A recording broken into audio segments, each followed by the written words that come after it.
कवळे आकळे एरविना कळे करतळे आवळे तैसा हरी पारियाचा रवा घेता भूमीवरी यज्ञ परोपरी साधन तैसे ज्ञानदेवा म्हणे निवृत्ती निर्गुण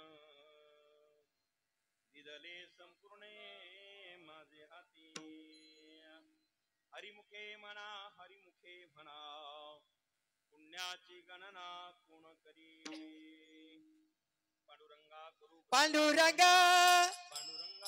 प्रथम मान दुसरे चरण संतांची ज्यांच्या कृपादाने कथेचा विस्तारू बाबाजी सद्गुरु दास ओम नमो ज्ञानेश्वरा करुण करारे दयाळा तुमचा अनुग्रह लादलो पावन झालो चराचरी तव ज्ञान वैराग्य भक्ती स्वरूपम सदालंकृतम साधु संन्यासी मुखे असे वेदांत शास्त्रार्थ नीती नमो नारायण गिरी प्रब्रह्म ओ रक्षे जालिंदर चरपडाश अडवंग काणी पमचिंद्र आद्या सौरंगी रेवानक भरतरी संज्ञा रुम्यान भुवर्ण नवनाथ सिद्धा धन्य धन्य अडबंगनाथ तुमच्या चरणी ठेवितो माथा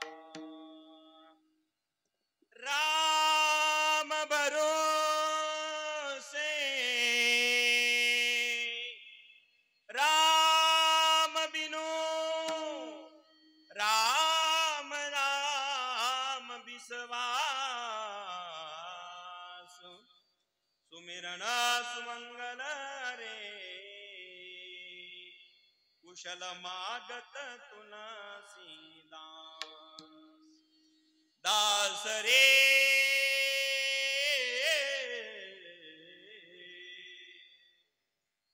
मागत तुलसी दास जयांचे करूया स्मरण वै सकळ विद्येंचे तेची बंधू श्री चरण श्री गुरूंचे आधी नमस्कारुनी आता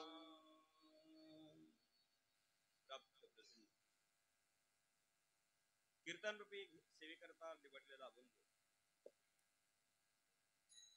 ज्ञान्यांचे राजे साधकांचे मायबाप संत श्रेष्ठ ज्ञानेश्वर महाराज यांच्या हरिपाठ ग्रंथातील अत्यंत महत्वाचा अभंग आपल्या सर्वांच्या पाठांतरातील परिचयाचा आपल्या पुढे कीर्तनासाठी सेवेकरता निवडलेला आहे. या अभंगाद्वारे महाराज तुम्हा जीवना आपण केलेलं व्रत वैकल्य उपासना यात्रा याची महती या अभंगाद्वारे आपल्या पुढे प्रतिपादन करतात.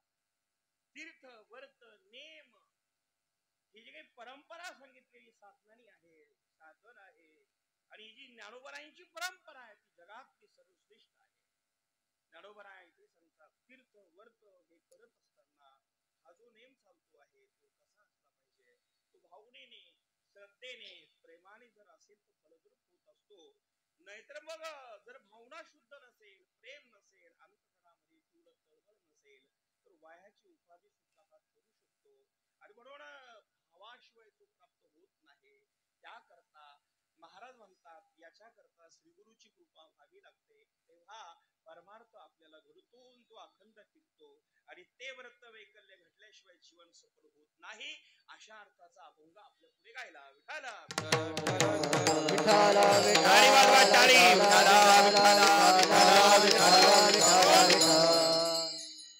आज इथे कीर्तनासाठी आपण सर्वजण जमलेलो आहोत. ज्यांनी सुंदर अशी तीर्थयात्रा आज केलेली आहे ते श्री बाबासाहेब गणपतराव पाटील टेमकर साहेब आणि सौभाग्यवती आशा बाबासाहेब टेमकर ताई यांनी माझ्या समवेत नर्मदा परिक्रमा यात्रा पूर्ण केली आणि आमचे बरेच आता यात्रा केलेली मंडळी इथे उपस्थित आहे.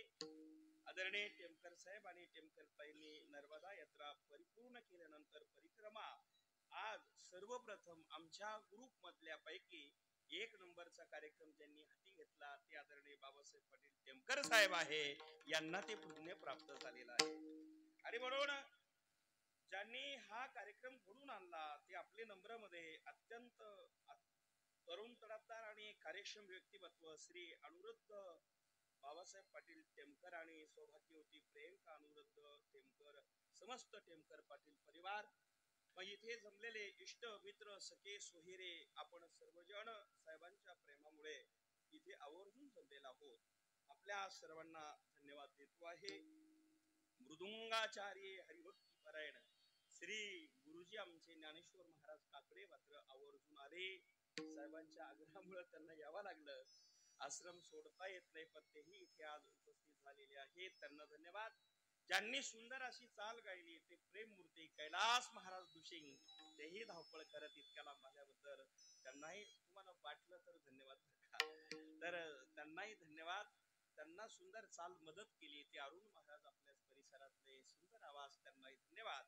इकडचे प्रेमनाथ महाराज पवार, लखनगिरी महाराज, अशोक महाराज मुठे, सोमनाथ महाराज भागवत, प्रणव महाराज तगरे, श्रीराम महाराज थोरात आणि भूषण महाराज आघाव, पेटी मास्तर महाराज बोर्ड साफ करता, तुम्हाला धन्यवाद. मग विनेकरी दत्तो भाऊ पासून सगळे भजनी मंडळी, टाळकरी काकडे पाटला पर्यंत सगळ्यांना धन्यवाद. पुष्पाताई आणि आमचा महिला भजनी मंडळी, तुम्हालाही धन्यवाद आहे. आता उपस्थितामध्ये आपण जर पाहिलं तर आमचे आदरणीय निशावाले बाबा मात्र पुढेच बसले, तुम्हाला धन्यवाद देतो. आणि टेमकर परिवाराचे जावई आदरणीय पेनहून आलेले आमचे सरांनाही धन्यवाद देतो. आमच्या ताई दोघांनाही धन्यवाद आहे. या ठिकाणी आदरणीय जगताप साहेब आपण हे उपस्थित आहात, तुम्हालाही धन्यवाद. तरुण बत्ताशे साहेब तुम्ही आलात, तुम्हालाही धन्यवाद आहे. इथे मेंढिका भालगावचे सरपंच, तुम्हालाही धन्यवाद. नवनाथ भाऊ आपणही आलात, आपल्यालाही धन्यवाद. आगाव भाऊ आपल्याला धन्यवाद. काकड पाटील तुम्हालाही धन्यवाद. इथे उपस्थित असणारे तिरशे काका लांबून आले, तुम्हालाही धन्यवाद. राजू भाऊ पटारे पाटील पाहुणेच असल्यामुळं आवर्जून आल्याबद्दल आपल्यालाही धन्यवाद देतो. या ठिकाणी कन्नड तालुक्यातून आलेले आमचे कडोबा काकडे पाटील, आपल्यालाही धन्यवाद. टेमकर साहेबांवर हे सगळे प्रेम करणारे मंडळी लांब लांबून आले. आता हे खरे नात्याचे संबंध नसले तरी प्रेमाच्या संबंधाने असणारे आकर्षण करून इथं आलेली मंडळी जे आहे, यांना मी धन्यवाद देतो. पवारताई आपल्यालाही धन्यवाद. शोभाताई आपल्यालाही धन्यवाद. हिराबाई तुम्हालाही धन्यवाद. हे सगळ्या महिला ताई आमच्या आलेल्या आहेत. इकडे आमचे सर्व मंडळी, गिरीभाऊनी सिस्टीम सुंदर दिली, तुम्हाला धन्यवाद आहे. टेमकर साहेब आपल्यालाही धन्यवाद. परिसरातून आलेले पंचकृषीत वांजरगाव सरला बेट, आपल्यालाही धन्यवाद आहे. तिकडे खुर्च्यावर बसलेले, खाली बसलेले, टोप्यावाले, बिगर टोप्यावाले, चष्म्यावाले, बिगर चष्म्यावाले, राहिलेले आणि आलेले सगळ्यांना धन्यवाद देतो. दळे सर मात्र आवर्जून परिवारासह उपस्थित आहे. सर आपल्यालाही धन्यवाद आहे. मग परिसरातून, पंचकृषीतून, माता भगिनी, पुरुष जन आपल्या या ठिकाणी आवर्जून आले. आमचे पोलीस अधिकारी साबदे दादा आणि साबदे ताईचं हे श्रीरामपूरून आगमन झालेलं आहे. विठ्ठल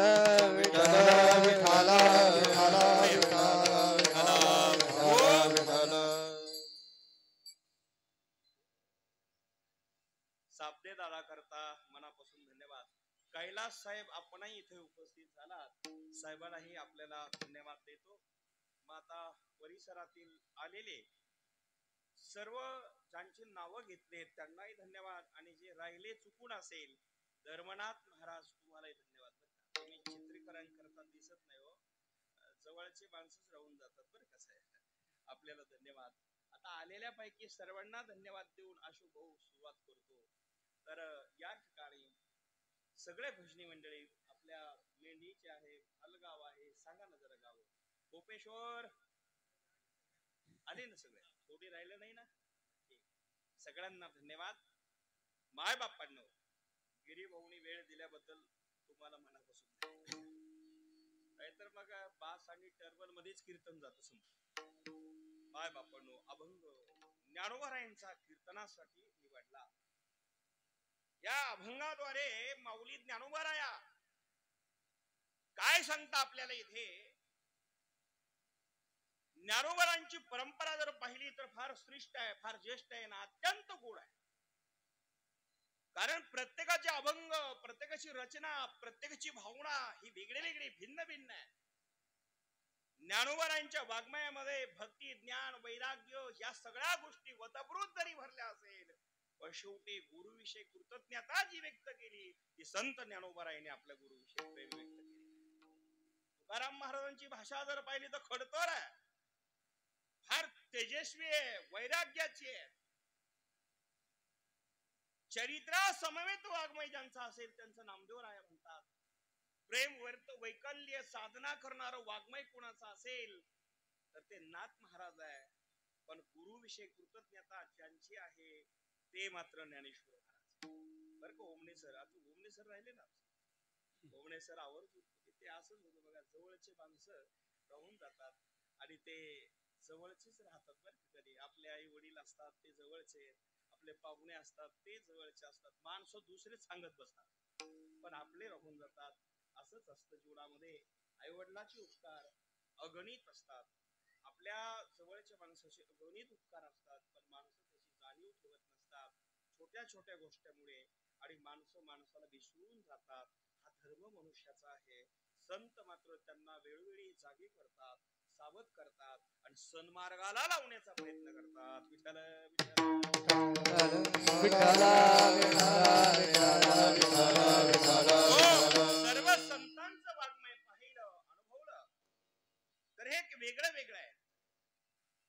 नाथांची परंपरा जर आपण अनुभवली तर तिथे भक्ती पण आहे, प्रेम पण आहे, वैराग्य पण आहे. भक्ती प्रेमाविरहित ज्ञानोबराय म्हणतात, या ठिकाणी तुकोबराय म्हणतात, आणि सगळ्या संतांनी या सगळ्या विषयाला स्पर्श जरी केला असेल पण ज्ञानोबराय मात्र त्याच्या पुढे जाऊन क्रांती करतात. कारण कोणताही अभंग, कोणताही विषय निवडला की गुरुविषयी कृतज्ञता आणि प्रेम भावना हे ज्ञानोबरायांच्या वाङ्मयात निश्चित दडलेला असतं. आता ज्ञानोबरायांचा हा ग्रंथ जो आहे तो हरिपाठ नावाचा ग्रंथ जगप्रसिद्ध आहे. हरिपाठ ज्याला कळाला, हरिपाठ ज्याला मिळाला, हरिपाठ ज्याला समजला, त्याला वेगळा परमार्थ करायची गरज पडत नाही. बरं का, हरिपाठ कळाला पाहिजे. वारकऱ्याची संध्या जर कोणती असेल ना, तो हरिपाठ आणि काकडा आणि हरिपाठच. वारकऱ्याला संस्कृत भाषेची गरजच नाही महाराज. जे वारकरी आहेत त्यांनी संस्कृतच्या अष्टकाच्या भानगडीत पडू नये, संस्कृतच्या वाङ्मयाच्या भानगडीत पडू नये. कारण संस्कृतचा अर्थ जरी थोडा वाङ्मयाचा अर्थ चुकला किंवा संस्कृतची भाषा चुकली तर मंत्र जरी चढे थोडा तरी धडच होय वेडा. माणसं वेडे सुद्धा होऊ शकतात, मंत्र थोडा जरी चुकला ना सर, अशी स्थिती त्या संस्कृत भाषेची आहे. परंतु प्राकृत मध्ये असे काही बंधन कैलास महाराज नाहीये. प्राकृत भाषेमध्ये भावना असावी आणि प्रेम असावं, तेव्हा ते फलरूप होत. ज्ञानोबारायांनी हा अभंग या ठिकाणी निर्माण केला. या अभंगाद्वारे व्रत, तीर्थ, व्रत, वैकल्य, उपासना याची भूमिका या ठिकाणी मांडलेली आहे. कारण माणसं कर्म करत असतात, कर्म करायला माणसं स्वतंत्र असतात, कर्म करा भोगायला मात्र माणसं परतंत्र असतात. लक्षात येते ना, आलिया भोगासी असावे सादर, मग भोगायला सादर असावे आणि कर्म करायला हे स्वतंत्र असावे. करायला माणसाच्या हातात आहे, भोगायला माणसं परतंत्र येत आहे. करणं आपल्या हातात असल्यामुळं कर्म चांगलं केलं पाहिजे, आणि कर्म केलेलं जे आहे ते प्रारब्धात रूपांतर होतं आणि मग मात्र संचितात रूपांतर होतं. प्रारब्धाने भोगायला येतं त्याला कर्म असं म्हणतात. कर्म म्हणजे करत राहणे, करून स्टॉक झाला संचात रूपांतर होणे आणि भोगायला येणे प्रारब्ध रूपाने, तेव्हा ते कर्म अशा सायकलिंग प्रमाणे आहेत. मग कर्म करायला माणसं स्वतंत्र आहेत पण भोगायला मात्र परतंत्र आहेत. कारण भोग मात्र सादर असावे म्हणाले, कारण भोग तो न घडे संचिता वाचुनी. मग संचिता शिवाय, संचय म्हणजे स्टॉक, कर्म केलेलं जे संचय झालं त्याला संचित म्हणतात, आणि पण भोगायला येतो प्रारब्धानी त्याला प्रारब्ध म्हणतात. सोपं सांगू का तुम्हाला, आपण सर्व शेतकरी आहोत साध्य जातात, आपण सगळेजण शेतकरी आहोत. आपण शेतीमध्ये पीक लावतो, पेरतो, काही लावायला लागतात, काही पेरावी लागतात. मग कर्म केल्यानंतर शेतात पीक पेरलं, आपण गहू पेरले, गहू पेरायला आपल्या हातात आहे, गहू पेरून झाले, निंदून झाले, खुरपून वगैरे सर्व झाला, औषधी मारले आणि पाणी देऊन ते गहू आता सोंगायला सोंगलेही, पेंड्या बांधल्या, मशनीतून काढल्या आणि ते धान्य आता पोत्यात भरलं. लक्षात येतं का? म्हणजे आतापर्यंत करत होते त्याला कर्म म्हणावं. म्हणजे पेरण्यापासून निंदण्यापर्यंत, सोंगणीपर्यंत जे सगळं चालू आहे, मशनीतून काढेपर्यंत जे चाललंय त्याला कर्म म्हणतात. आणि एकदा ते कोणी पोत्यात भरलं आणि एकदा स्टॉक लावला, गंजी लावली की त्याला संचित. तुम्ही जागे ना सगळे, त्याला संचय स्टॉक केला की त्याला काय म्हणतात? संचित म्हणतात. आणि माझी गंजी लावून दिलं, पोत्यात भरून दिलं आणि मग मात्र ते संचिताच्या रूपांतर केलं. परंतु आता मात्र 2 पायल्या, 10 पायल्या, 10-20 किलो ते धान्य काढलं, गिरणीवर नेलं आणि धान्य दळून पीठ होऊन आलं, भाकरी करून खाल्ले. याला प्रारब्ध म्हणतात. विठाला विठाला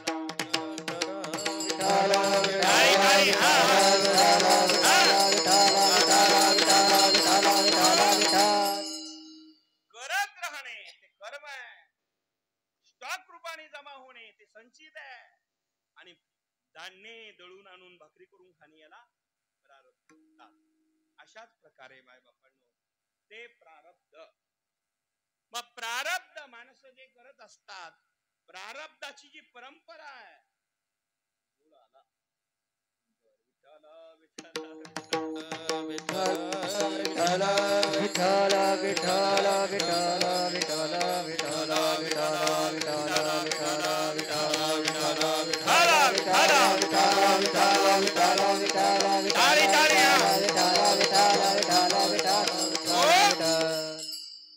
माय बापांनो, मग कर्म करायला माणसं स्वतंत्र आहे. म्हणून आपल्या हातात आहे तोपर्यंत परमार्थ केला पाहिजे. एकदा आपल्या हातातली सत्ता जर मुलाच्या ताब्यात गेली, मुलाने जर आपली सत्ता आपल्या हातात घेऊन जर आई वडिलांकडे दुर्लक्ष केलं, मग मात्र तुम्हाला परमार्थ करता येणार नाही. त्याच्या उलट आमच्या अनिरुद्ध भाऊ सारखे मुलं जन्माला यायला पाहिजे. आई वडील तीर्थयात्रा करून आल्यामुळे हा सुंदर कार्यक्रम ठेवला. अनिरुद्ध भाऊला धन्यवाद दिले. मी पत्रिका वाचली परवा, खूप बरं वाटलं. आमचे आई वडील यात्रा करून आले म्हणून हा कार्यक्रम ठेवला. हे लिहिलंय ते सगळं वाचा. असे मुलं जन्माला आले पाहिजे. नाहीतर मग काही मुलं मात्र आई वडिलालाही दुर्लक्ष करतात, परमार्थापासून लांब काढतात आणि त्यांना ते मदत करत नाही. तेव्हा परमार्थ आपल्या हातात होत. आया हातात तोपर्यंत परमार्थ केला पाहिजे. बरं का सरला भेट आया हातात होणे सर तोपर्यंत करून घेतला पाहिजे. कारण परमार्थ करण्याकरता एक तर सत्ता असावी, संपत्ती असावी आणि स्वतंत्रता असावी आणि तारुण्य असावं, तेव्हा होतं. जर याच्यात जर शरीर चांगलं नसेल, परमार्थ होत नाही. संपत्ती नसेल, पैसे नसेल, यात्रा खर्च करायला आपल्याकडे ऐपत नसेल, यात्रा होत नाही. बरं, सत्ता नसेल म्हणजे घरात आपण प्रमुख नसेल तर घरातले परवानगी देत नाही म्हणजे यात्रा होत नाही. बरं, हातपाय चांगले चालत नसतील तर यात्रा होत नाही. हातपाय चालेपर्यंत यात्रा करून घेतली पाहिजे. बरं का, जब ये सकाळा सीताये, जब ये सकाळा सीताये, आता ताला बाया पाये, आता ताला बाया पाये, जब तू आपुले त्वयिता पाये, जब तू आपुले त्वयिता पाये,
हात चालवया पाय हे सकळ सिद्ध आहे. हातपाय चालताय ना, तव तू आपुले सोयीत पाहे. तीर्थ यात्रा जाय चुकू नको. तेव्हा संत म्हणतात बाबा रे जा तेव्हा, तेव्हा यात्रेला जायला चुकू नका.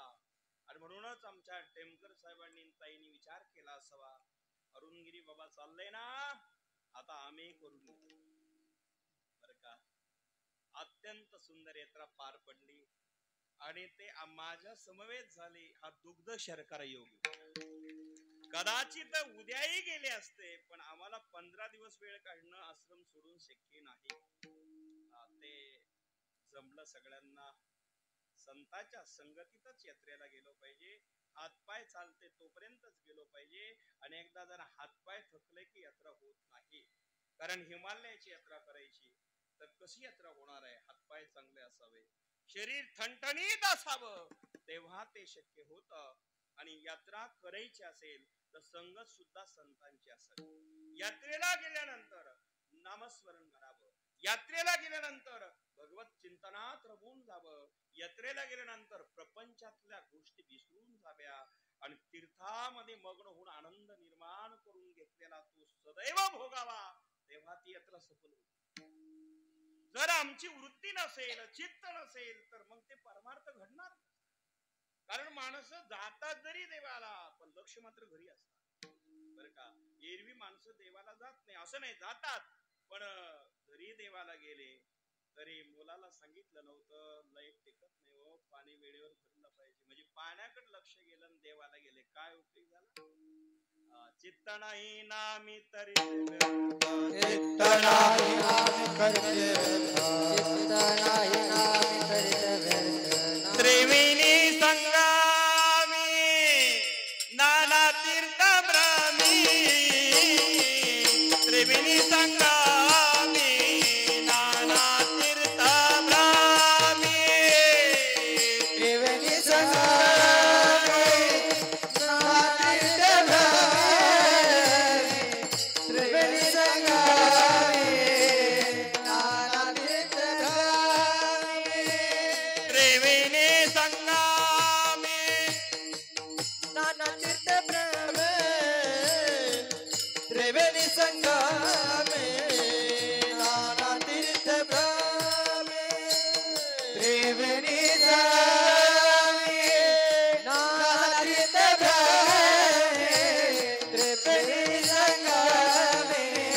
नाना तीर्थ भ्रमे, त्रिवेणी संगमे नाना तीर्थ भ्रमे, त्रिवेणी संगमे नाना तीर्थ भ्रमे. चित्त नाही नामे तरी टाळ करी टाळ टाळ हा. चित्त नाही नामे तरी ते व्यर्थ, चित्त नाही नामे तरी ते व्यर्थ, चित्त नाही नामे तरी ते व्यर्थ. हो हरी मुखे माना, हरी मुखे माना, हरी मुखे माना. जय हो, धन्यवाद. हरी मुखे माना, टाळ टाळ टाळ. हरी मुखे माना, हरी मुखे माना, हरी मुखे माना, हरी मुखे माना, हरी मुखे माना, हरी मुखे माना, हरी मुखे माना, हरी मुखे माना, हरी मुखे माना, हरी मुखे माना, हरी मुखे माना, हरी मुखे माना. त्रिवेणी संगमी नाना तीर्थ भ्रमी, चित्त नाही नामी तरी ते व्यर्थ, चित्त नाही नामी तरी ते व्यर्थ. ओ त्रिवेणी संगमी नाना तीर्थ भ्रमी, चित्त नाही नामी तरी ते व्यर्थ, चित्त नाही नामी तरी ते व्यर्थ.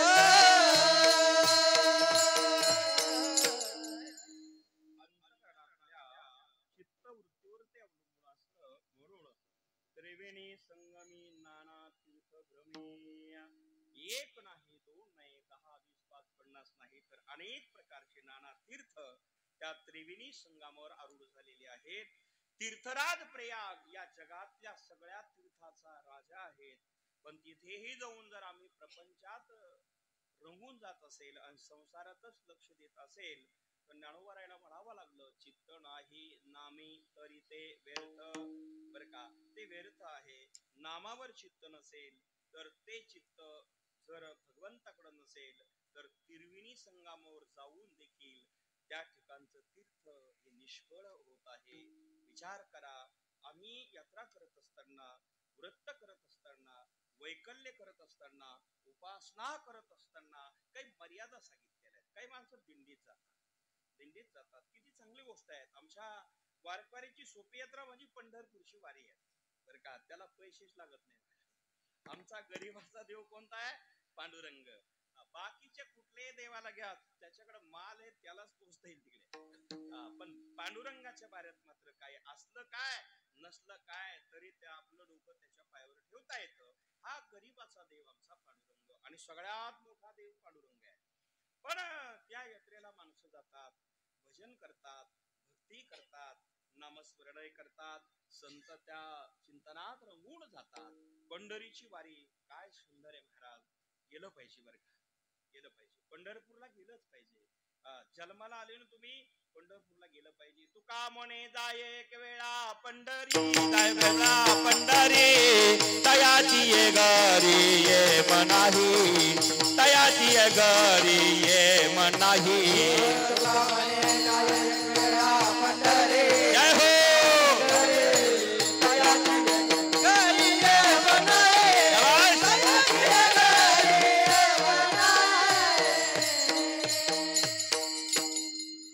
तुका म्हणे जाय एक वेळा पंढरी, तयाची गरी मनाही, तयाची गरी मनाही. नाही रे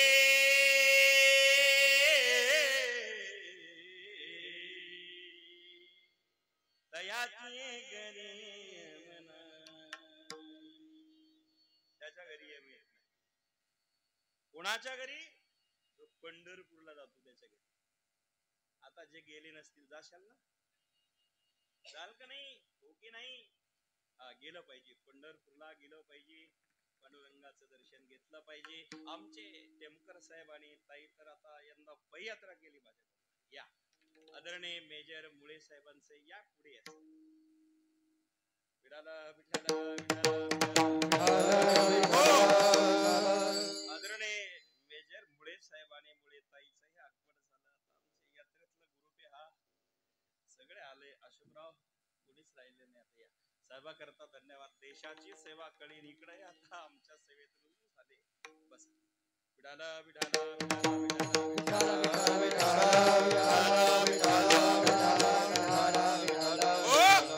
अशा या पद्धतीने हे सगळं काही चालत असताना यात्रा आहे ती महत्वाचीच आहे, पंढरपूरची वारी. पण काही काही माणसं पंढरपूरला जातातही बर का, सेवाही करतात, यात्राही करतात. पण यात्रा करून आल्यानंतर जर काही माणसं सेवेत एवढे मग्न झालेले असतात, त्यांना विचारलं ना, का हो पंढरपूरला गेले होते का, कसं वाटलं? फार आनंद. आम्ही अडवंगनाथाच्या दिंडीमध्ये गेलो आणि आमच्या संसाराच्या अडचणी संपून गेल्या, फार आनंद वाटला. आम्ही अडवंगनाथाच्या दिंडीत गेलो. फार अडचणी होतो प्रपंचामध्ये, कोणाला अडचणी नाही, पण त्या अडचणी भंग पावल्या, फार आनंद वाटला. आम्ही यात्रा केली, आम्हाला आनंद वाटला. आम्ही सेवा केली, कोणी अन्नदान केलं, कोणी श्रमदान केलं, कोणी भजन केलं, कोणी कीर्तन केलं, कोणी चटया टाकण्याचं काम केलं, कोणी स्वयंपाक बनवण्याचं काम केलं, कोणी चपात्या लाटण्याचं काम केलं. फार आनंदाला हो काम केलं, आम्ही सेवा केली, बरं वाटलं. आणि आपण एखाद्याला विचारावं कुठे गेलते? पंढरपूरला. कसं वाटलं? काय खरंय, असे पण लोक आहेत. म्हणजे आपल्या जिल्ह्यात नसतील आता ह्या संभाजीनगर मध्ये. काय काय खरंय म्हटलं त्या पंढरपूरचं? म्हटलं काय झालं? गेले होते ना तुम्ही? अहो गेलो म्हणलंय, पण काही खरं नाही. तिथे जाऊन निस्ती घाणाचे म्हटले सगळे. वा रे बहात्तर, पंढरपूरला गेला की घाण खायला गेला? त्या पंढरपूरला गेला, तिथे म्हणजे तरुण वृद्ध म्हातारे आनंदात नाचतात, भजन भक्ती करतात, नाचू कीर्तनाचे रंगी, नाचू कीर्तनाचे रंगी,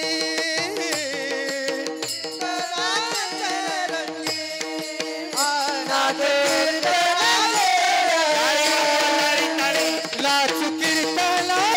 रंगी, नाचू कीर्तनाचे रंगी, नाचू कीर्तनाचे रंगी, नाचू कीर्तनाचे रंगी. ज्ञानदीप लावू जगी, ज्ञानदीप लावू जगी जगी रे, नाचू कीर्तनाचे रंगी, नाचू कीर्तनाचे रंगी, नाचू कीर्तनाचे रंगी, नाचू कीर्तनाचे रंगी, नाचू कीर्तनाचे रंगी.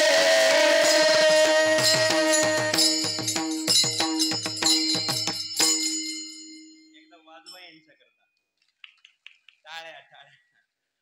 कधी कधी काय होतं बरं का साबदे दादा, काही गायक चांगले असतात, गातात चांगले, पण ती चाल जर समरस नसेल तर ते बेचव होतं बरं का. कधी कधी प्रमाण चांगलं असतं पण चाली जर वेगळ्या असेल, आता याला जरा विलंबित लावले असते आणि जर अगदी विलंबितल्या ठेक्यात घेत जमलं नसतं, ती तशीच घ्यावी लागते, नाच कीर्तनाचे रंगी. हो, आणि यांना जर यांनी वाजायची मदत नसते केली तर मग ते सगळंच लागतं. स्वयंपाक करायचा असेल तर उदक अग्नी धाडणे, झाल्या गडी पाक, आणि एका विना एक कामानं हे. बरं का सर, कल्पना करा, सुंदर प्रमाण. पंढरपूर मध्ये दादा सारखे म्हातारे माणसं नाचतात तरुण होऊन आणि भक्ती भजन करतात, कोणी श्रमदान, कोणी बंदोबस्त, दादा आपल्यासारखे पोलीस अधिकारी बंदोबस्त सेवा, जी ज्याला मिळत ती करत राहतात. पण अशाही वेळेला काही तरुण भाऊ लोक म्हणतात, अहो काय सगळी घाण आहे तिथे. मला वाटतं अशा घाणीला घाणीतच ठेवा, नेऊ नये. अशा घाणी नेऊच नाही कुठतरी. ज्यांना घाणच दिसत असेल, घाण सोडून काही दिसतच नसेल, अशा घरी घाणी घरीच राहिलं काय बिघडलं. तर माय बापांनो, तीर्थाच्या ठिकाणी ते तीर्थ आहे, पवित्र आहे, कारण तीर्थाला पाणी म्हणणं पाप आहे. काल्याच्या आजचं कीर्तन झालंय, याला जेवण म्हणणं पाप आहे, कारण हे माऊंद्याचं कीर्तन आहे. इथे गंगा पूजनाचं कीर्तन आहे, याला जेवण एखादा म्हणेल पाप आहे. म्हणजे हा प्रसाद आहे, इथे प्रसाद घ्यायचा आहे. जेवण घरचं असतं, कीर्तनानंतर प्रसाद होतो, ऐकताय ना आपण. तर प्रसादाला जेवण म्हणणं पाप, गंगेच्या तीर्थाला पाणी म्हणणं पाप आहे, असे बरेच सांगेल द्या सोडून. कारण तीर्थ हे असतं ते पवित्र असतं, आणि म्हणून माय बापांनो, आम्हाला ते तीर्थ कळण्याकरता संत सानिध्य अत्यंत महत्वाचं. संत सानिध्य नसेल, संतांची कृपा नसेल आणि संतांनी ज्ञान दिलं नसेल तर ते तीर्थ आम्हाला नीट कळणार नाही. नाहीतर आम्ही तिथे जाऊ नाही म्हणू, तीर्थे धोंडा पाणी, तीर्थे धोंडा पाणी, तीर्थे धोंडा पाणी, तीर्थे धोंडा पाणी. देव रोकाळा सज्जनी, देव रोकाळा सज्जनी, देव रोकाळा सज्जनी, देव रोकाळा सज्जनी, देव रोकाळा सज्जनी.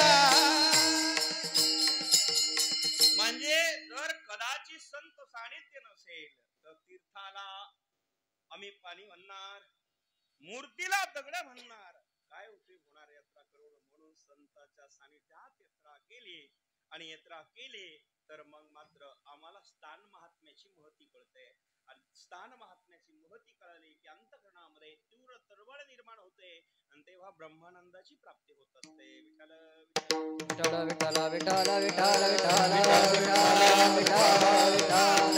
या काळामध्ये आपण सर्वजण हे सगळ्या गोष्टी करत असताना बर का, व्रत करावा, उपासना करावी. व्रत वैकल्य अत्यंत महत्वाचं आहे, सेवा करावी. पण सेवा करत असताना, सेवा करताना कशी करावी. एक अभंग फार सुंदर म्हणत होते आम्ही यात्रा चालू असताना, आमची टाळकरी मंडळी, ते सुंदर असणार एक अभंग गायला, राम नामाचा किती सुंदर अभंग होता. कंठी धरीला काय होता, नाही नाही, एक अभंग दुसरा म्हणले तुम्ही, ऐशी जोडी करा राम कंठी धरा. हा अभंग फार गोड होता. दोन भाऊ म्हणाले बघा, ऐशी जोडी करा, जोडी अशी करा, रामाला कंठात धारण करा. अरे आमची पूजा पुढे करत होते, पण आमचे कान तुमच्याकडे होते ध्यानात ठेवा. असे भजनी मंडळी म्हणत होते, ऐशी जोडी करा. काय अर्थ आहे महाराज? जोडी अशी करा, राम कंठी धरा, रामाला कंठामध्ये धारण करा. नाहीतर मग दुसरं काही धारण करून काय उपयोग? ते सगळं जाणार आहे. सुंदर अभंग आहे. माझा मुद्दा इथे असा आहे, या सगळ्या गोष्टी आपण सोडल्या पाहिजे बरं का. माणसाने माणूस सोडावा बरं का. मनुष्य धर्म हा आहे की माणसाने मनुष्य धर्म जोडावा, माणुसकी जोडावी, माणसाने माणूस जोडावा. आणि ज्याच्याकडे मनुष्य रूपी धन आहे तो जगात श्रीमंत माणूस आहे. कदाचित ऐश्वर्याने मोठा असेल, छोटा असेल, पण माणसं ज्याच्यावर प्रेम करणारे असतील तो सगळ्यात मोठा आहे. योगीराज गंगागिरी महाराजांनी काय केलं? काही नाही महाराज. त्या काळामध्ये आमटी भाकरीचं जेवण केलं, भजनाने माणसं एकत्र गेले, ते जगात एक कंबर सप्ताह झाला गंगागिरी महाराजांचा. ऐकताय? आणि नारायणगिरी महाराजांनी तर कळसच केला. जिथे जावं तिथे माणसं जोडले, जिथे जावं तिथे माणसावर प्रेम केलं. आणि महाराज कीर्तनाच्या माध्यमातून समाजाला दिशा दिली आणि त्यांचा उद्धार करून घेतला. ते नारायणगिरी महाराज आपल्याला गुरु मिळाले, आपलं भाग्य आहे. नारायणगिरी बाबांसारखा महात्मा इतकी सोपी गोष्ट आहेत का? बाबांकडे तप आहे, बाबांकडे ज्ञान आहे, बाबांकडे वैराग्य आहे, बाबांकडे भक्ती आहे. या सगळ्या गोष्टींनी पूर्ण जीवन ज्यांचं होतं ते नारायणगिरी महाराज. आज त्यांचं तप काय करणार महाराज? ते या सगळ्या भौतिक सुखाच्या फार पलीकडे होते.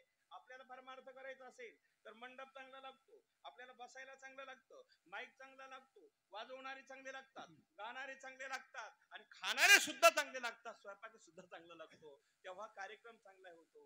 पण संत मात्र याच्याही पलीकडे असतात. ते खायलाही महत्व देत नाही, ते गायलाही महत्व देत नाही, आणि ते पाहायलाही महत्व देत नाही, बाहेर रंगाला कधीच महत्व देत नाही. ते संत नारायणगिरी महाराज. तुम्ही एकदा एक प्रसंग आठवला म्हणून सांगतो. तुम्ही जर कदाचित मल्हारवाडीचे एक सप्ताह झाला होता, मल्हारवाडी राहुरी तालुक्यामध्ये होते बघा दादा. तिथे नारायणगिरी बाबा, गंगागिरी बाबाच्या सप्ताहातला तिथं ते डोंगरावर सप्ताह झाला. मल्हारवाडी म्हणून गाव आहे.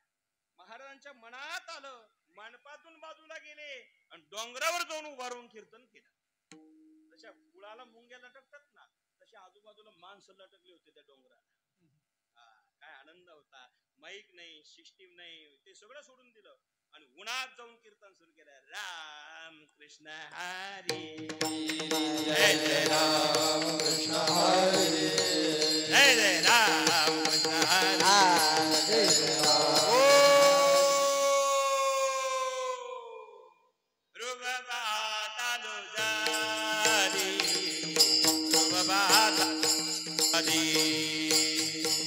रूपा पातालो चारी, नारायणगिरी बाबा. रूपा पातालो चारी, रूपा पातालो चारी, रूपा पातालो चारी, रूपा पातालो चारी. चुका झाली वो साजनी, वो साधनी साधनी तू विठ्ठला बरावा, विठ्ठला बरावा, तू विठ्ठला बरावा, विठ्ठला बरावा. जय जय राम कृष्ण. झाली आठवण आपल्याला सर. जय जय राम कृष्ण. आवाज होता आमच्या सद्गुरु नारायणगिरी बाबांचा. लाखांनी लोक असावे, दासनी पडलं की आवाज येईल. नाही बोले गर जाने बाट, गोरस बेचन आई. आवाज ऐकलं महाराज, काय वाणी होती. साहेब आपण पाहिले सगळ्यांनी अनुभव. नारायणगिरी बाबा काय आवाज होता, काय वाणी होती. पवित्र तो देह वाणी पुण्यवंत, पवित्र तो देहवानी पुण्यवान पवित्र तो देहवानी पुण्यवान पवित्र तो देहवानी पुण्यवान पवित्र तो देहवानी पुण्यवान पवित्र देहवानी पुण्यवान पवित्र तो देहवानी पुण्यवान पवित्र तो देहवानी पुण्यवान जो वदयाच्युत सर्वकाळ जो वदयाच्युत सर्वकाळ तयाच्या चिंताने तरतील दोषी तयाच्या चिंताने तरतील दोषी जो वदयाच्युत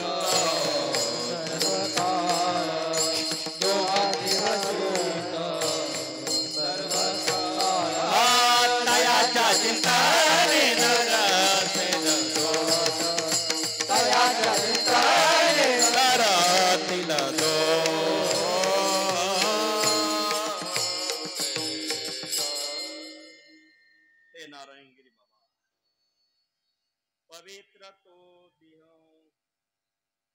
त्यांचा देह पवित्र होता स्पर्श झालं की पाप भस्म होत होत ही नारायणगिरी बाबाची योग्यता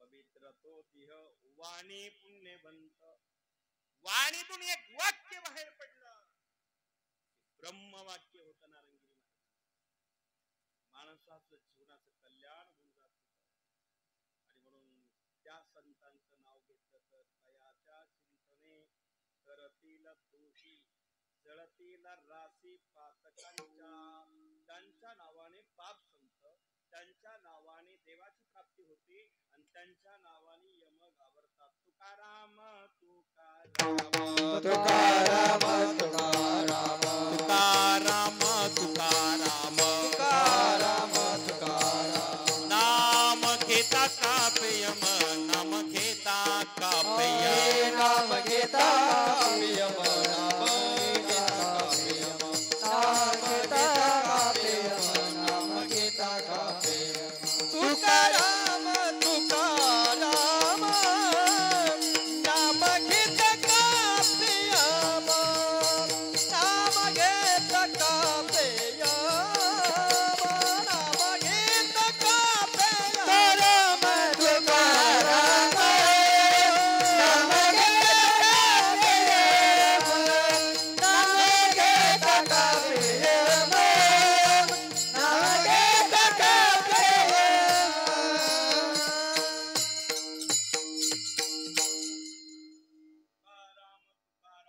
नाम घेता कापयम तुकाराम शब्द नाव घेतलं आणि एम लट लट कापतो संतांच्या नावात तेवढी ताकद आहे भगवंताची प्राप्ती करून देतात यम सुद्धा घाबरतो आणि जर आम्ही देवाचं नाव घेतलं नाही संताचं नाव घेतलं नाही तर मग निश्चित ठरलेलं आहे यमाचा पाहुणा प्राणी यमाचा पाहुणा प्राणी होय यमाचा पाहुणा प्राणी होय हरिविन जन्म नरकाचे पैदान हरिविन जन्म नरकाचे पैदान हरिविन जन्म नरकाचे पैदान हरिविन जन्म नरकाचे पैदान हरिविन जन्म नरकाची पैदान हरिविन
आधी सांगितलं हरिपाठ त्याला समजला त्याचं जीवन सफल होतं. सगळे उत्तर इथेच आहे बघा. जर हरीशिवाय जन्म असेल तर मग यमाचा पावना, आता यमाचा पावना व्हायचा का देवाचा? कोणता आवडेल आपल्याला? देवाचा पावना व्हायचा असेल तर भक्ती करावी लागेल, देवाचा पावना व्हायचा असेल तर तीर्थयात्रा करावी लागेल, आणि देवाचा पावना व्हायचा असेल तर नर्मदा यात्रा करून यावाच लागेल. तरच नर्मदा यात्रा झाल्याशिवाय, तीर्थयात्रा झाल्याशिवाय देवाचा स्वयंवर होणारच कसा? आणि म्हणून तीर्थ वृत्त वैकल्य घडल्याशिवाय देवाचा आपण पावना होऊ शकत नाही. मग त्या पद्धतीने जर हरीशिवाय जन्म असेल तर हरिविन जन्म नरकाची पैजाण. मग यमाचा पावना प्राणीमय हरीशिवाय ज्याचा जन्म, हरिविन ज्याचा जन्म त्याला नरक निश्चितच आहे. आणि नरक म्हटलं की नरकातला पावना म्हटलं जसा ज्याचा पावना त्याचा तसा पहुंचा. पावना सुद्धा जोडताना चांगला जोडा तुम्ही, जर नाही तर मग असणार पावना जर व्यवस्थित नाही जोडला तर अवघडच आहे. आता यमाचा पावना झाला, काय सुख होत यमराजाकडे काही असणाऱ्या गुलाबजामुची पंगत गेल्या गेल्या नाही महाराज. यमाकडे गेल्या गेल्या मारी ती जोडी ती जोडी तिने मारी ती जोडी ती जोडी तिने मारी ती जोडी ती जोडी तिने मारी ती जोडी ती जोडी तिने इथे गेल्यानंतर मारी ती जोडी ती जोडी ती निष्ठुर वर यमाचे किंकर बहुधा नाही त्या यमासी करुणा. आता हे लांबील त्या यमाला करुणा नाही, त्याला दया नाही, आणि मग तिथे जायचं काही कामही नाही. भानगडीतच पडायला नको आपण. देवाचं व्हायचं असेल संत सानिध्यात यात्रा करा, तीर्थयात्रा करा, आणि तीर्थयात्रा व्रत वैकल्य केलं आणि ते नेमाने गेलं, भावनेने केलं तर आम्हाला निश्चित भगवंताची प्राप्ती होते. आणि मग ते तीर्थ व्रत नेम भावनेशिवाय चालणार नाही. अवय शुद्ध असावा लागेल, भक्तीच असावी लागेल, तेव्हा ते व्रत तीर्थ आपल्याला फलरूप होत असतं. ज्ञानोबराया अभंगाच्या तीर्थवेत्र तीर्थव्रत नेम भाव विनाशी तीर्थव्रत नेम भाव विनाशी तीर्थव्रत नेम भावे विनाशी तीर्थव्रत नेम भावे विनाशी तीर्थव्रत नेम भावे विनाशी तीर्थव्रत नेम भावे विनाशी तीर्थव्रत नेम भावे विनाशी तीर्थव्रत नेम भावे विनाशी याची उपाधी करीसी जाना याची उपाधी करीसी जाना याची उपाधी करीसी जाना याची उपाधी करीसी जाना हरिमुखे मन हरिमुखे मन हरिमुखे मन हरिमुखे मन हरिमुखे मन हरिमुखे मन हरिमुखे मन हरिमुखे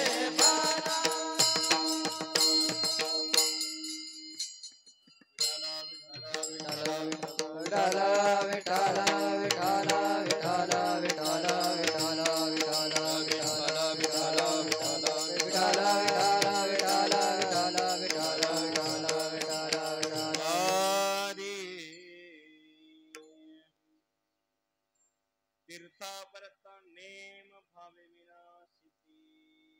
ज्ञानोबराया या अभंगाच्या प्रथम चरणामध्ये किती सुंदर असं उत्तर देतात.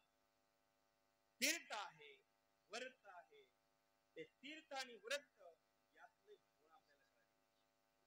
तीर्थ आम्हाला करत असताना ते आम्हाला पुण्य देत असतं, आणि ते तीर्थ त्याच्यामध्ये स्नान केल्यानंतर अनेक जन्मजन्मीचं पाप नष्ट होतं. म्हणून माणसं घरचं पाणी शुद्ध असेल, स्वच्छ असेल, पण पवित्र असतं का? घरचं पाणी शुद्धही आहे, स्वच्छही आहे, पण पवित्र आहे, गॅरंटी बरं का दादा, ती गॅरंटी थोडं सर मागच्यांना विनंती, थोडं थोडं पुढे सरका, जर जागा भरली मागच्या ऍडजस्ट करा, थोडी जागा ऍडजस्ट करा, या पुढे विठ्ठला विठ्ठला विठ्ठला विठ्ठला विठ्ठला आमचे टेमकर साहेब म्हणाले की बाबा आज लग्न तिथे जरा लोक कमी कमी नाही, सगळे आम्हीच आहे लोकांची. कुठेही पावा लोक आले हे टेमकर साहेबांवर केलेलं प्रेम आहे बरं का.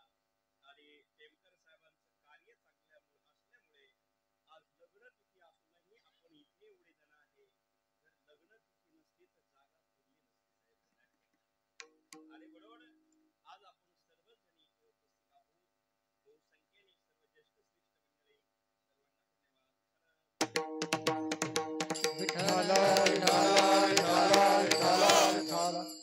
आणि म्हणून तीर्थ जे आहे त्याच्यामध्ये स्नान करावं. आम्ही सगळेजण रोज स्नान करतो नर्मदे मातेमध्ये. आणि त्या स्नानाने अनेक असाध्य आजार असेल, रोग असेल, ताप असेल, सगळं नष्ट होत असतं. आणि म्हणूनच त्यामध्ये डुबकी मारायची असते. काही काही माणसं इथूनच स्नान करतात मार्ग वर चढेल असं तिथंच जाणार आहे. गंगेत गेल्यानंतर जर का साहेब पूर्ण बुडी मारली पाहिजे, ते शिल्लक नाही राहिलं पाहिजे. आता ते बुडी नाही तर माणसं डुबू तर मारशाल बरं का, असं काही करू नका. त्याचा अर्थ असा की भावना तशी असावी लागते. त्या तीर्थावरती आम्ही आलो, आता मात्र हे पाप नष्ट होणार आहे. म्हणून तीर्थ व्रत नेम, पण कधी भावेविन सिद्धी. फार सुंदर सांगितलं. तीर्थ आहे, व्रत आहे, हा नियमही आहे, पण भाव नसेल सिद्धी नाही मिळणार. भाव नसेल व्रताचं फळ नाही मिळणार. भाव नसेल तीर्थाचं फळ नाही मिळणार.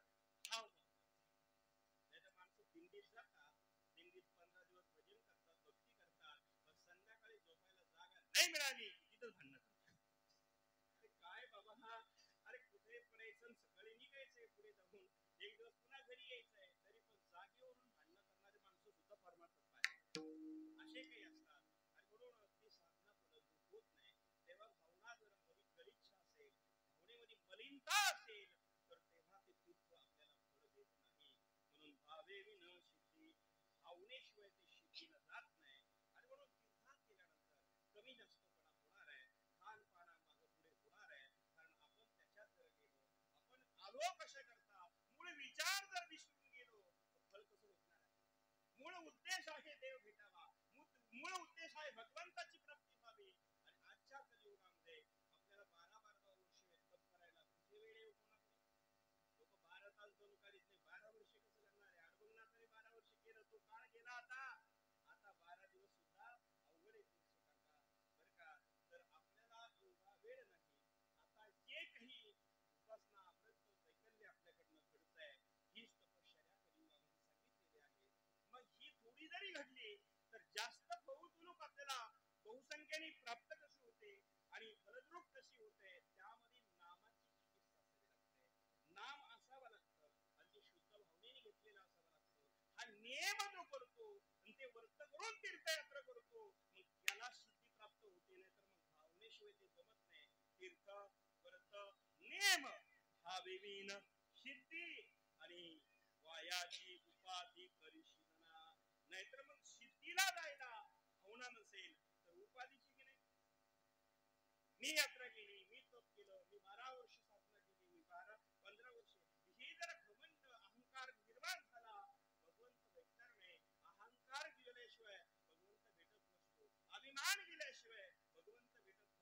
अभिमान गेला तुका म्हणे देव झाला. अभिमान घालावा लागतो. अर्धवट पाणी आमच्या माताजी डोक्यावर हंडा घेऊन चालल्या, आणि जर ते पाणी खराब असेल, गढूळ असेल, तर त्यात चांगलं पाणी येतं नाही.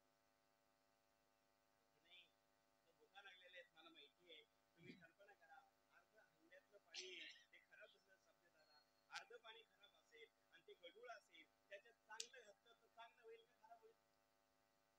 आपण आपलं बोलू जाऊ, कारण पाण्याचा दिवस बंद झाला, हंडे संपले, घरात नळ आल्यामुळे साहेब ते राहिलंच नाही. आता बरं का टेमकर साहेब, जाऊ द्या, आपण आपल्याच उत्तर देत चला.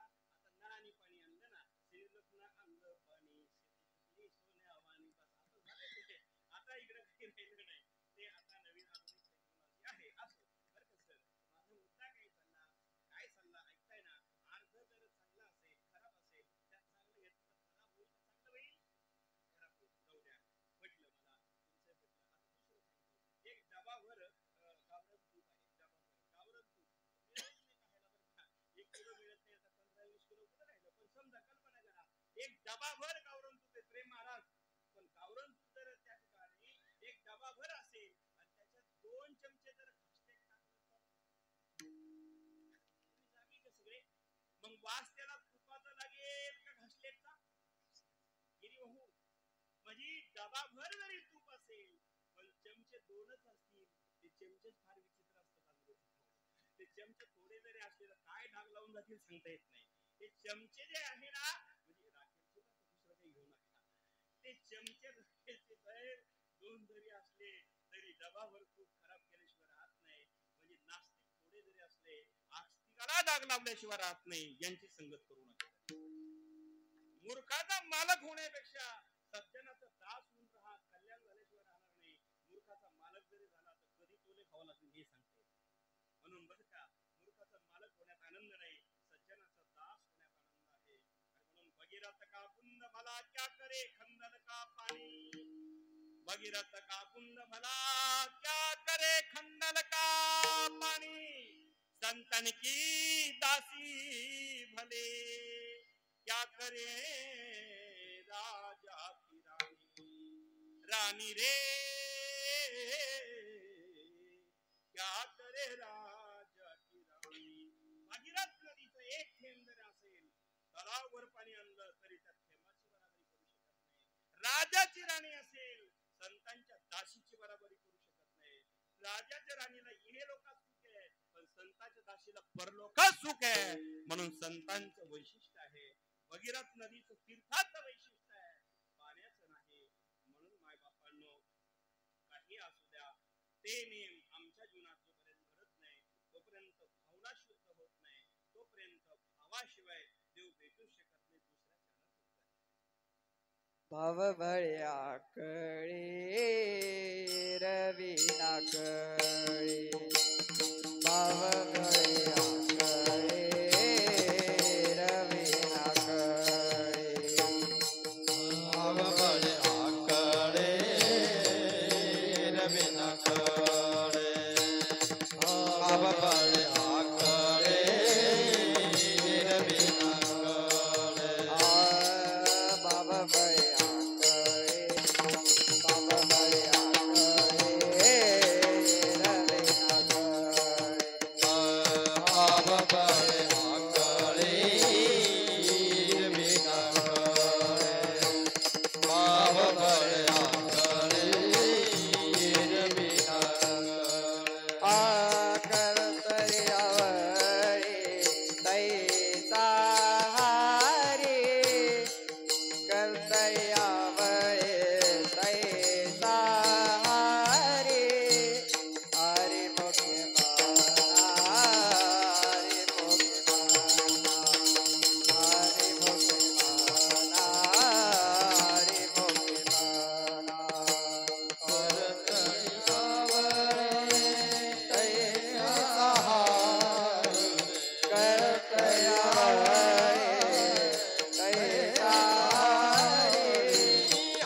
कवरदारी विठ्ठल श्री ज्ञानदेव तुकाराम हरिनाथ भगवान की जय मौली ज्ञानेश्वर महाराज की जगत गुरु तुकाराम महाराज की जय विठाला विठाला विठाला रखुमाई विठोबा रखुमाई रखुमाई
भावबळे अकळे येरविना कळे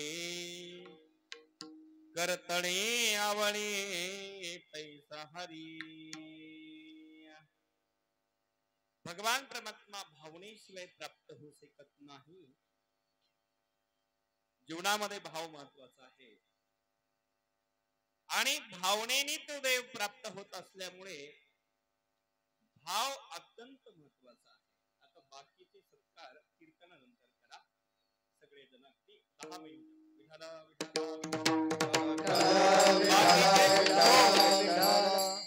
बाकीचे अगदी 10 मिनिटं झाले की मग 2 खुर्च्या माझ्या बरोबर ठेवा आणि सगळ्यांनी साहेबांचा पायीचा सन्मान करायचा आहे, पूजन करायचं आहे।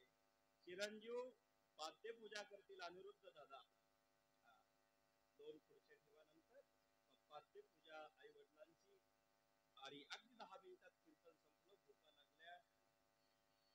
आमचं ठिकाणही अडकून ना तसं कामही अडकून 1 वाजला ना उमने सर. आता ते नारायणगिरी बाबा होते त्यांची कीर्तन 1 तास 2 तास 4 5 6 तास चालायचे.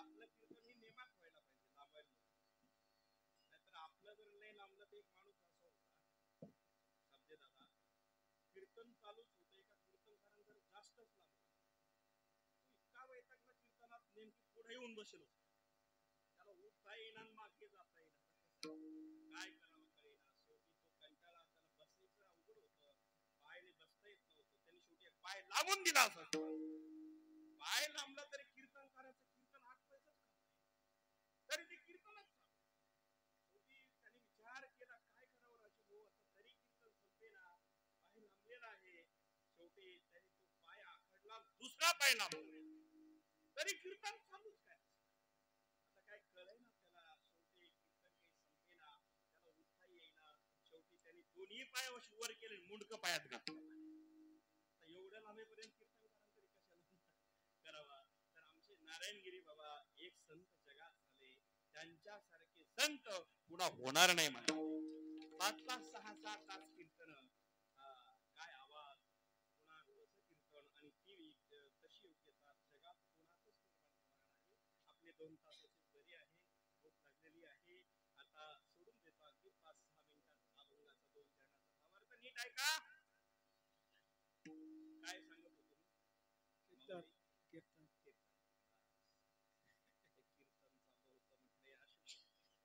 कीर्तन चालू होतं कीर्तन तर भाव बळी आकळे यरविना आकळे आणि करतळे आवळे तैसा हरी याच्यावर फार बोलता येईल हा अभंग विस्तार जर सांगायला गेलो तर मला वाटतं 6 कमी पडेल एवढा अर्थ याच्यामध्ये वेदकृत झालेला आहे माऊलीने तीर्थव्रत नेम भावे विनाशी वायाची उपाधी परिशेदना भाव बळी आकळे यरविना आकळे करतळे आवळे तैसा त्याला हरी प्राप्त करायचं असेल तर हरी प्राप्त करण्याकरता काय करावं लागेल कल्पना करा हरी प्राप्ती करण्याकरता हरीची प्राप्ती करून घेण्याकरता जसा संसारिक माणसं जे संसार करतात आणि संसारात रंगून जातात संसारामध्ये तो रवा जो असतो ना त्याचे जे पारे असतात पारा जर जमिनीवर पडला तो गुळगुळीत असतो बरं का महाराज आणि तो पारा हातात घेताना हातात येत नाही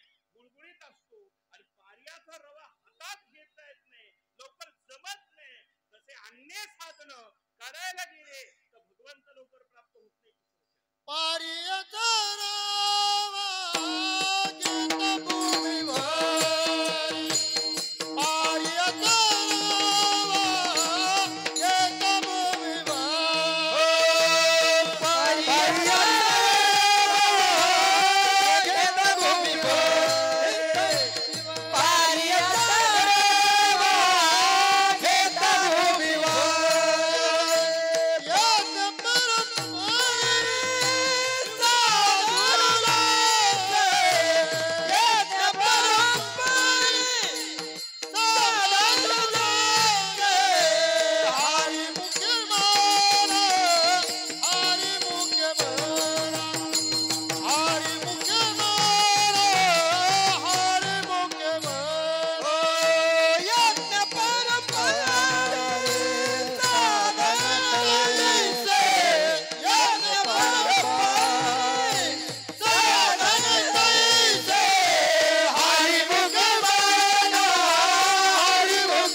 अनेक साधन जे आहेत नाना प्रकारचे साधन आहे यज्ञ आहे याग आहे व्रत आहे वैकल्य आहे उपासना आहे तप जप अनेक प्रकारचे अष्टांग योग आहेत हे सगळे साधन खडतर असल्यामुळे आम्हाला भगवंताची प्राप्ती होईल सांगता येत नाही शेवटी प्राप्ती करून घ्यायची असेल तर श्री गुरुच्या कृपेशिवाय आणि श्री गुरुच्या सानिध्याशिवाय आणि श्री गुरुच्या आशीर्वादाशिवाय आम्हाला भगवंताची प्राप्ती होत नाही ज्ञानोबराय म्हणाले माझ्या श्री गुरुने मला जे दिलेलं ज्ञान संपूर्ण माझ्या हाती दिलं आपल्या पुढे ज्ञानदेव मन निवृत्ती निर्गुण ज्ञानदेव मन निवृत्ती निर्गुण ज्ञानदेव मन निवृत्ती निर्गुण ज्ञानदेव मन निवृत्ती निर्गुण ज्ञानदेव मन निवृत्ती निर्गुण ज्ञानदेव मन निवृत्ती निर्गुण ज्ञानदेव मन निवृत्ती निर्गुण ज्ञानदेव मन निवृत्ती निर्गुण तिथले संपूर्ण माझे हाते हरी मुखे बना हरी मुखे बना हरी मुखे बना हरी मुखे बना हरी मुखे बना हरी मुखे बना हरी मुखे बना हरी मुखे बना ज्ञानेश्वर मावली ज्ञानराज मावली ज्ञानेश्वर माऊली ज्ञानराज मावली ज्ञानेश्वर मावली ज्ञानराज मावली माऊली ज्ञानेश्वर माऊली ज्ञानराज माऊली तुकाराम ज्ञानदेव मुनी निवृत्ती निर्गुण निराले संपूर्णे माझे हाती हरिमुखे म्हणा हरिमुखे म्हणा पुण्याची गणना पूर्ण करी अभंगाचा वर्त आपल्यापुढे मोठ्या वेळात ठेवला माऊली हे सुंदर आपलं मत व्यक्त करत असताना म्हणाले की श्री गुरुच्या शिवाय जीवन परिपूर्ण होऊ शकत नाही आणि त्या श्री गुरुने माझ्याकडे मला देत असताना बर काही कमतरता ठेवली नाही ज्ञानदेव म्हणे निवृत्ती निर्गुण पण दिदले संपूर्ण माझे हाती हे निर्गुण स्वरूपात अरूढ असणारे निवृत्ती वृत्तीवर आरूढ आहे जे प्रवृत्तीपासून अत्यालिप्त आहे ते निवृत्तीनाथ आणि या प्रवृत्तीवर येऊन मला संपूर्ण ज्ञान देतात मला आशीर्वाद देतात माझ्या श्री गुरुची कृपा झाली आणि म्हणून मी तीर्थयात्रा करू शकलो नर्मदा परिक्रमा करू शकलो ही गुरुचीच कृपा आहे अन्यथा माझं शरीर मला साथ देत नव्हतं मला 15 दिवस बाहेर राहायला अवघड होतं घरी चांगल्याच ठिकाणी सुद्धा मला जमत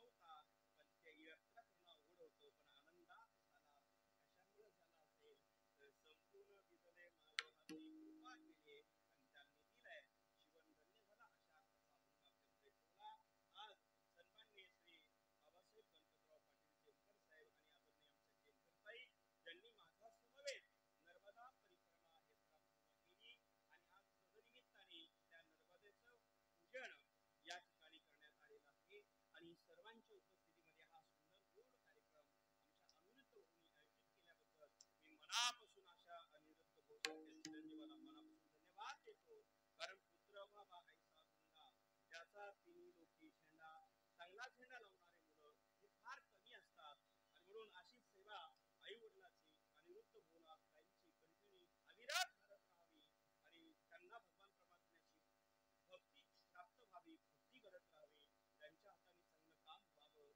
आणि आई वडिलांना अत्यंत सुखरूप आनंदमय आयुष्य प्राप्त व्हावं हीच देवाची चरणी प्रार्थना करतो आदरणीय टेमकर साहेब अध्यात्मामध्ये परमार्थामध्ये नेहमी अग्रेसर असतात त्यांच्या ताई अगदी 2 पाऊल पुढे असतात परमार्थामध्ये कधी आळस करत नाही या दोघाही दाम्पत्याला मी माझ्या संस्थानाच्या वतीने कोटी कोटी शुभेच्छा देतो आपल्या हाताने अशी सेवा विश्वराची घडत राहावी ही नारायणगिरी बाबाच्या अर्जुनाथाच्या चरणी प्रार्थना करतो पुनश्च सर्वांना धन्यवाद आई वडिलांची सेवा ही सर्वश्रेष्ठ सेवा आहे जो आई वडील यांची सेवा करतो भगवंत सुद्धा त्याची सेवा स्वीकार करत असतो आणि त्याच्यावरती प्रसन्न राहतो म्हणून आई वडील हे सर्वात महत्वाचे त्वमेव माता च पिता त्वमेव ही परंपरा आहे आमची आणि म्हणून अशा या पद्धतीने टेमकर साहेबांकडनं चांगलं कार्य घडलं त्यांना उदंड आयुष्य लाभावं ही विश्वराच्या चरणी प्रार्थना करून